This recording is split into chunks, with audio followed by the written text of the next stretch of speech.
بررسی فوری خبرها و بحث‌های روز، بحث و تحلیل حساس‌ترین موضوعها با اشتراک کارشناسان داخلی و بین المللی، نگاه عمیق با عدد و رقم و آمار و حقیقت‌گویی زیر دوربین، نقد و نظر با منتقدان و تحلیل و بررسی با مسئولان، روبرو با خبرسازان و چهره‌های تصمیم گیرنده.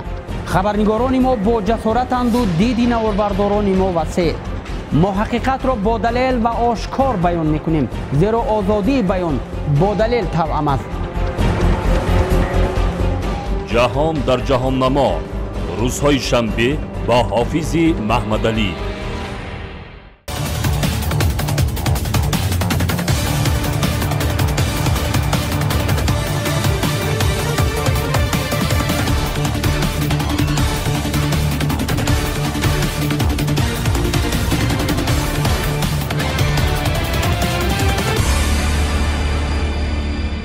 هنرمند خوش‌سلیقه تاجیکی سالیانی دراز در آلمان و دیگر کشورهای اروپایی کار و زندگی میکند، با نیم پیکره، هیکل کامل و تندیس و دیگر هنرهای زیبای خود سیمای بسیاری از سیاستمداران و شخصیت‌های معروف جهان را تجسم نموده، چند پیش با تشبث و ابتکاری شخصی خیش تصمیم گرفت که سیمای پیشوای ملت تاجیک محترم امامعلی رحمان را آفریده شخصا تقدیم نماید. طور می‌دانیم یک گروه کارشناسان بین المللی از جمهوری فدراتیوی آلمان برای اشتراک در تنتنه‌های نوروزی و معرفی امکانات‌های سیاحی تاجیکستان به تاجیکستان آمدند.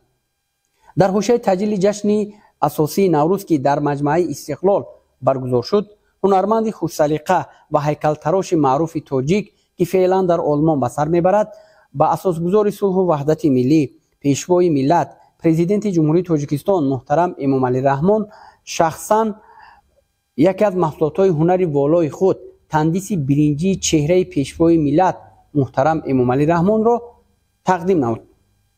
حالا مصاحبه خاص داریم با خود سید عمر معصوم. شما را به سرزمین تاجیکستان، به وطن اصلی نوروز خیر مقدم میگوییم. جان سپاس از این مهمان نوازی و از این دعوت و سپاس بسیار از جناب سفیر تاجیکستان در برلین محترم امام الدین ستاروف که این سفر را برای ما مهیا ساخت و خوشبختیم که در کشور مهد نوروزی با چشم سر همه پیشرفت ها و همه خوبی ها را ببینیم و سپاس از شما که از من دعوت کردید. طور میدونیم چند روز قبل شما با اساسگزار صلح و وحدت ملی، پیشوای ملت، پرزیدنت جمهوری تاجیکستان محترم امامعلی رحمان یکی از محصولات هنری والای خود، تندیس برنجی چهره پیشوای ملت محترم امامعلی رحمان را شخصا تقدیم نمودید. میخواستم دایره این کمی صحبت میکردیم.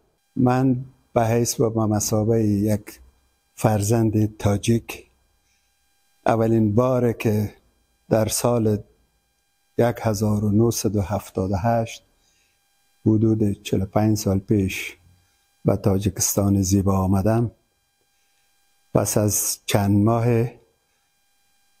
برای ادامه تحصیل و آموزش به مسکو در اکادمی سوریکوف پرداختم و از آن پس سالهای زیاد است که در آلمان به سر میبرم. حالا پرسیدید از این تندیسی که از ته دل بدون کدام سفارش، بدون کدام فرمایش، از قلب و از محبت هایی که نسبت به پیشوای ملت تاجیک، من همیشه میگویم پیشوای تاجیکان جهان، هیچگاه رخ نداده که من یکی از سخنرانی هایش را نشنیده باشم. این توانمندی و این مدیریت و این مبارزه پیگیر و خستگی ناپذیر پیشوای ملت آنقدر در دلم جا داشت که من خودم دست به کار شدم و تندیس نیم برجسته ایشان را ایجاد کردم. و پیشکش به پیشوای بزرگ یک حالت خاصی داشت. من زمانی که دستشان را فشار دادم، من گرمی دست، گرمی دل و گرمی نگاهشان را حس می کردم. چه انسان وطن دوست، چه انسان مبارز و چه یک بزرگمرد تاریخ است. درباره انمون نیم پیکره یا تندیسی که شما تقدیم نمودید، او رو در مدت چقدر شما ساختید، یعنی که آفریدید و از کدام محصولات آفریدید، از کدام نوع محصولات عبارت است اون؟ آدم وقتی که عاشق باشد و به عشق کار کند، دوست ندارد که تیز تمام شود. من پیکره جناب عالی، پیشوای ملت، پیشوای همه ما تاجیکان و شما دوست داشتم هر روز کم کم کار کنم، هر روز به نگاهشان بیشتر لذت ببرم و شیوه کار من هم در اروپا اساسگذار یک شیوه جدید هستم به نام پسیشوریالیسم، ریالیسم روانی. من پیشوای ملت را از جوانی شناخت داشتم و همه گفتار، همه سخنرانی ها، همه اون عشق و علاقهش را میخواستم در این نیم پیکره نشان بدهم و امیدوارم توانسته باشم این نگاه گرم، این دل گرم و این دست گرمشان در نیم پیکره برونزی. و یک چیزی جای یادآوری است، ای کاش می توانستم او را از طلا بسازم. به مقام و منزلت ایشان بدون کدام چرب زبانی و چاپلوسی ساختن یک تندیس از برنز برای پیشوای ملت کم است و امیدوارم در بارهای دیگر که اینجا می آیم با دست خالی نیایم و چیزی بهتر از این بسازم. از دوست از دست رفته من یاد کنم که حتما اون اثر را اینجا میارم، پیشکش میکنم، تقدیم میکنم. اون عبارت از لایق شیرالی که از امروز در بین ما نیست و امروز هنوز زیر کار است. از لایقم دل کندن آسان نیست. و همون پیمانه که من عشق و علاقه به پیشوای ملت دارم، مدت طولانی کار کردم، از برنز ساختم، حالا در هنگام ساختن تندیس لایق شیرالی هستم. طور شما بیان داشتید سالهای زیاد آرزو داشتید که با هنر بالای خود به تاجیکستان و مردمی فرهنگ سالار تاجیک خدمت نمایید و ضمن صحبت با رئیس مجلس ملی مجلس عالی جمهوری تاجیکستان رئیس شهر دوشنبه محترم رستم امامعلی برای کار و ایجاد در تاجیکستان گفتگو کرده با آغاز همکاری در تاجیکستان اظهار آمادگی نمودید. میخواستم درباره همکاری های من بعده شما با تاجیکستان دانسته باشم. اول سپاس از دعوتی که از من شد و من به نیت این که در سرزمین همزمانانم میایم، آرزوهایم داشتم که روزی بتوانم خدمت برای این خاک، برای این خاک پاک، برای این سرزمین پاک بنمایم و این دستاورد و این دیدار با جوان متحرک و مترقی که من همیشه به اون رستم جان میگویم، از ته دل جان میگویم، جوان است با وسعت فکری بسیار اندیشمندانه و درباره تندیس ها و هنر و کارهای دیگری که باید در باغ‌ها و پارک های اینجا ایجاد شود با هم خیلی آزادانه، خیلی دوستانه و خیلی رفیقانه سخن گفتیم و من از این آغوش بازی که دارن واقعا شگفت زده شدم. به این محبت، به این دوستی و برنامه‌هایی داریم که پس از این قدم به قدم، گام به گام پیش خواهیم بود و در زیبایی نه تنها دوشنبه و پارک هایش، شاید ما بتوانیم در سراسر کشور پر از فرهنگ، کارهای فرهنگی، کارهای ادبی به ویژه در ساحه زبان روی دست بگیریم. امیدوارم در دانشگاه های اینجا به ویژه در مورد زبان دری، تاجیکی و فارسی توجه بیشتر صورت بگیره. در تنتنه های اساسی جشن بین المللی نوروز که در مجمع استقلال با یک سطح بلند صورت گرفت، شما حضور داشتید و از این برنامه فرهنگی حلاوت بردید. میخواستم تأثیرات خود را از این برنامه بیان میکردید. در هیچ نقطه دنیا این را صادقانه میگویم، بدون ما میگیم یک واژه داریم چاپلوسی. اولین بار است که در تاجیکستان با چشم سر همچون تجلیل نوروز باشکوه دیدم و در هیچ کشور دنیا، نه در ایران، نه در افغانستان، نه در آسیای میانه به این شکوهمندی برپا شده باشد. و این برای چند تن از آلمانیایی که با من آمده بودند یا من با ایشان آمده بودم اصلا باور نکردنی بود.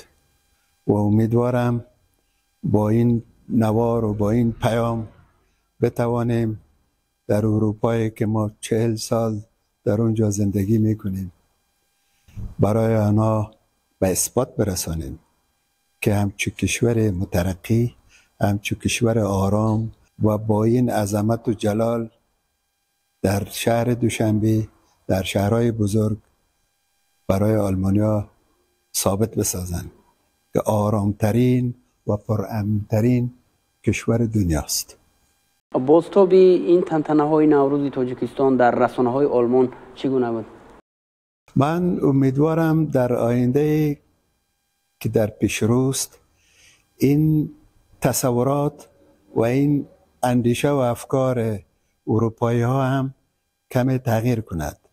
در آنجا شوربختانه از تاجیکستان زیاد آگهی ندارند. اصلا باورشان نمی شود که همچون چیزی جشن نوروزی در اینجا برپا می شود. من خودم بار اول دیدم، در ویدیوها می دیدم، ولی بار اول این یک تأثیر نهایت ژرف و سنگین از نظر خوشی، از نظر احساس، نه تنها بالای من، حتی اون دو دوست آلمانی هم از خوشی گریه میکردن. و چه بهتر از این؟ با مساعدت کمیته رشد سیاحی نزد حکومت جمهوری تاجیکستان شما به موضع‌های تاریخی و فرهنگی، آثارخانه و مقبره‌های شاعران و بزرگان خلق تاجیک سفر نمودید. تأثیرات شما از این دید و بازدیدها چی بود؟ اون زمانی که من جوان بودم،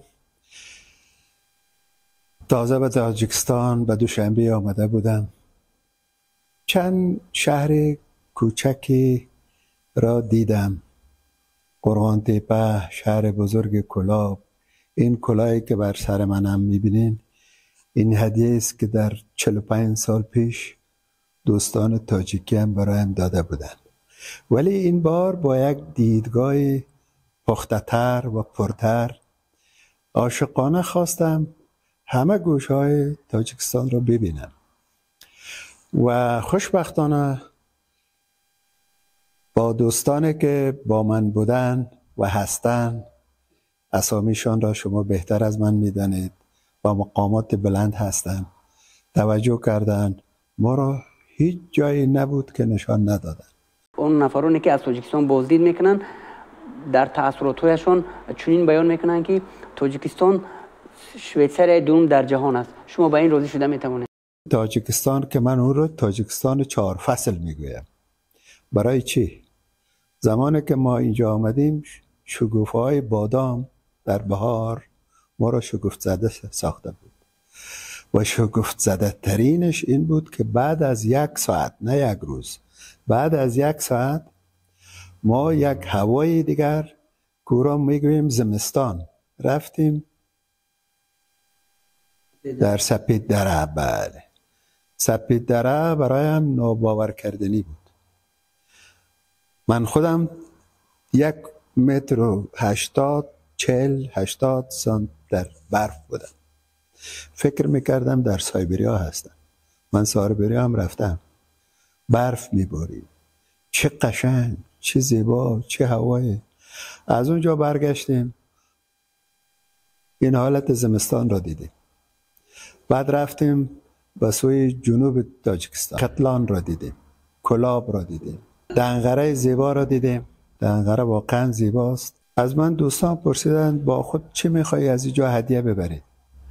گفتم تشویش نکنید، من از دنغره یک سنگ زیبا و از سپید دره هم یک سنگ زیبا آلمان میبرد. این هدیه بزرگترین هدیه است که برای من بلندتر از همه چیز است.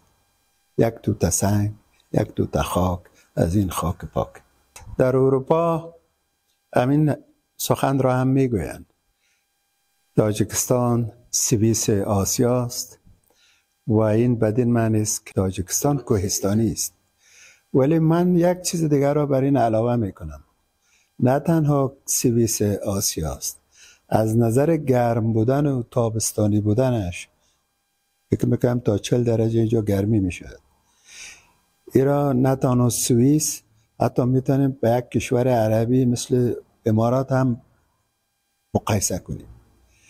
و این تفاوت، این بلندی پستی ها لذت خاص خود را دارد.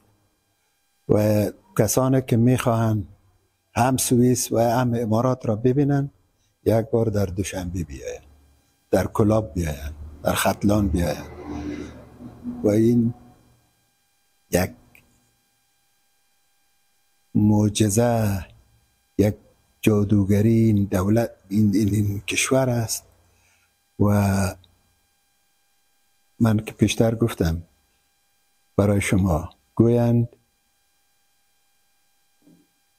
اصفهان نصف جهان است، ولی من میگویم تاجیکستان بهشت جهان است.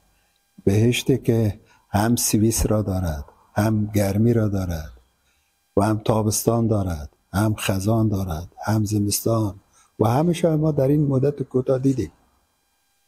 و برای جهانگردی از این بهتر نمی شود. توجه بیشتر در این راستا می خواهم، چون توریسم در اینجا یک گنجینه کشور است و این باید همیشه پرورش داده شود تا جهانگردان بیشتری بیاین اینجا از کشور زیبای تاجیکستان دیدن کنند و بیشتر تاجیکان و ماها را بر جهان دیگر معرفی بکنن با همه خوبی ها و زیبایی‌هاش. من این کار را در ظرف 40 سال در اونجا کردم. ولی خواهش دیگر من این است که من چی کار برای این سرزمینم میتوانم کنم.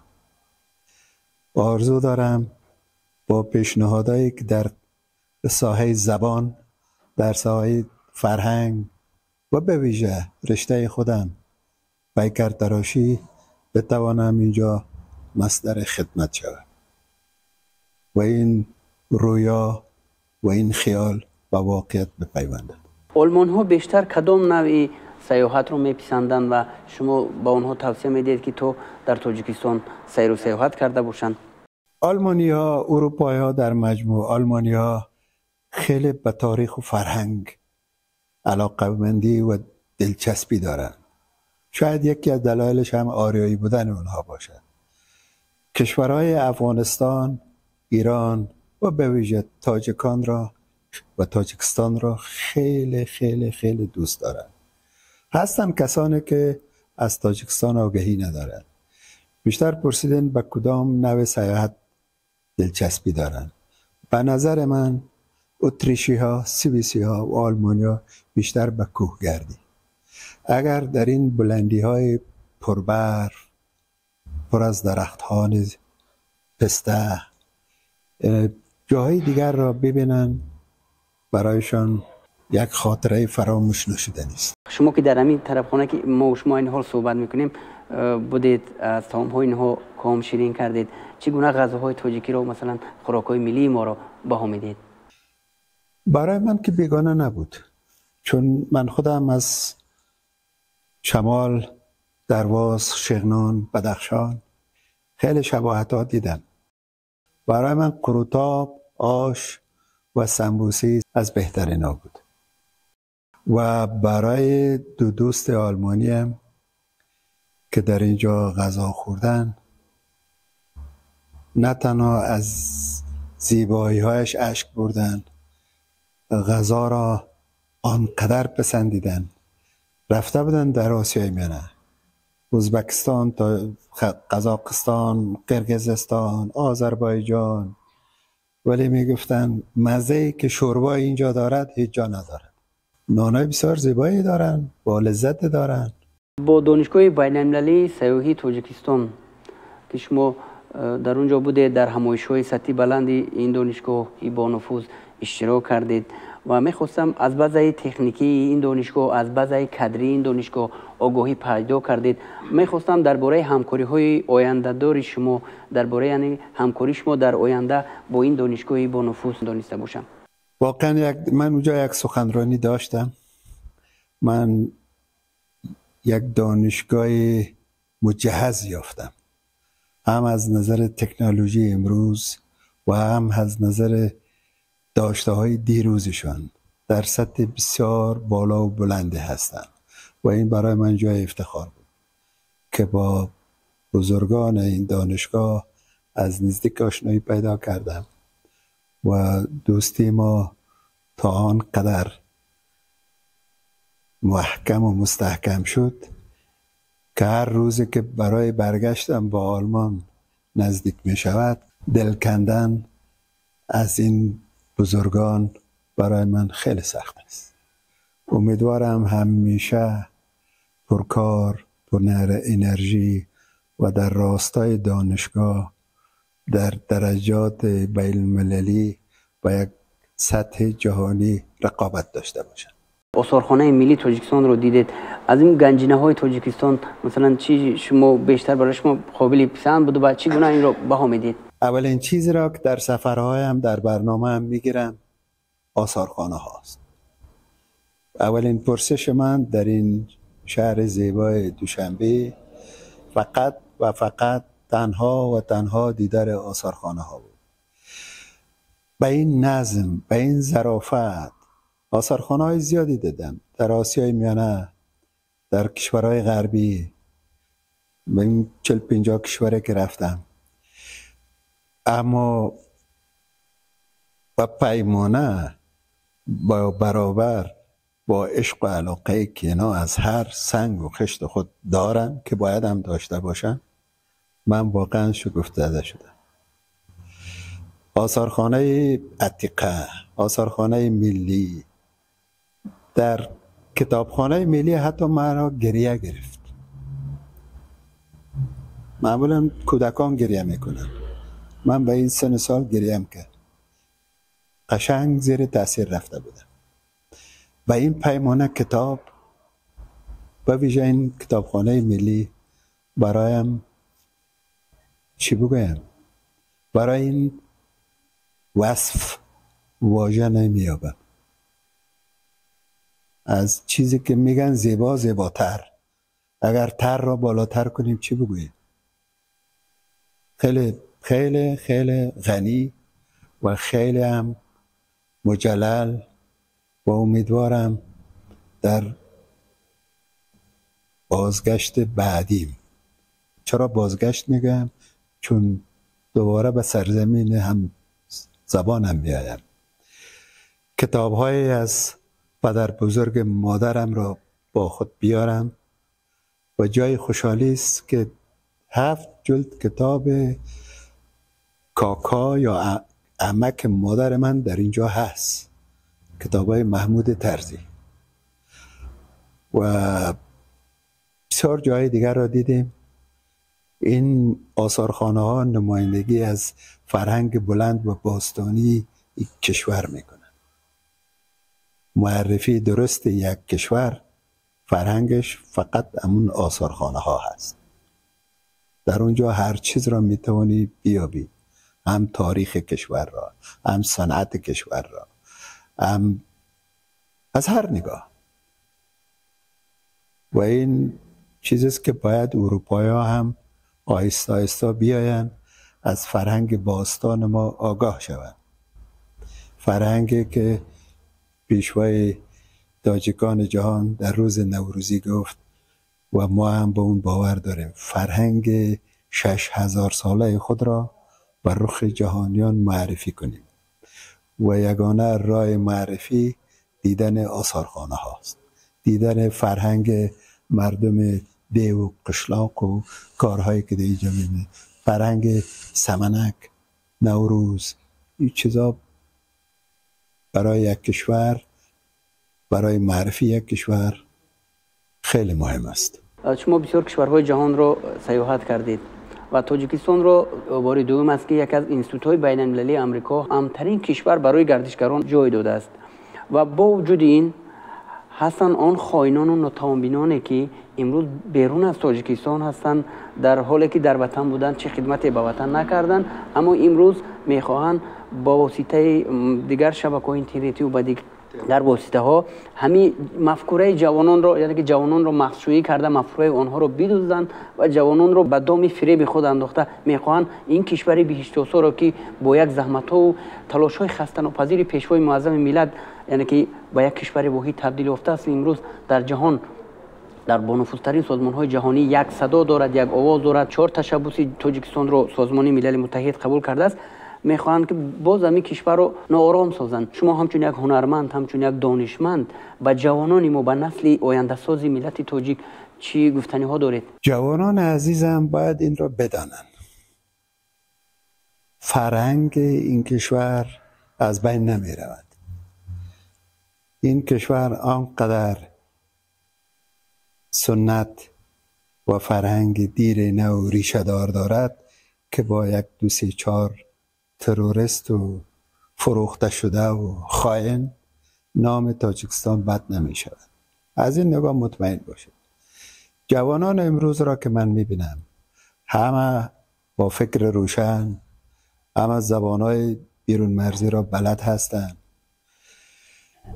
تنها چیزی که هست خوشبختی را باید در اینجا ببینن و جستجو کنن، نه در امریکا و نمیدانم جاهای دیگر، و خود را بفروشن. اونی که در دل خود، در قلب خود عشق به وطن نداره زود خود به فروش میرسند. اونا خود را میفروشن و این فروشندگان یک روز پشیمان میشود. و مطمئن باشید که این پشیمانی تا آنقدر برای از اونا، همین کسایی که این کارا را میکنن، سرافکندیدگی دارن که تا آخر عمر شاید پس بگردن به همین جا و به عشق وطن دوستی سجده کنن، بیاموزن، بکاون، پژوهش کنن، درس بخوانن، در سطح‌های بالای اکادمیک بخوانن. وقتی که ما این چیزها را داشته باشیم دیگه هیچ کشور دیگه نمیتواند بر ما غلبه کند. و این همه پایه ها و ستون های یک کشور توسط همین جوانان مثل شما هستند.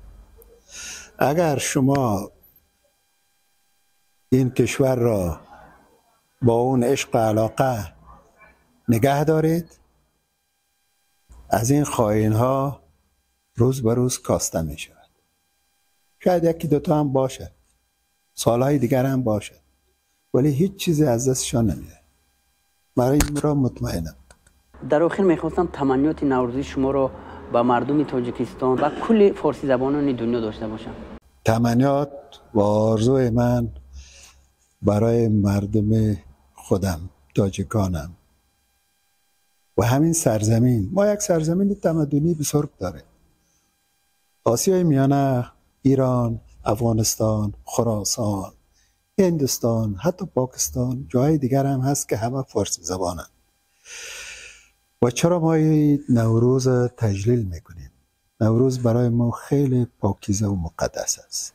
همه چیز، آغاز زندگی، آغاز شروع زندگی، حتی نباتات، یک زندگی نو و نوین، زندگی که قلبهای ما پاک باشد، کدورت را از او دور کنیم.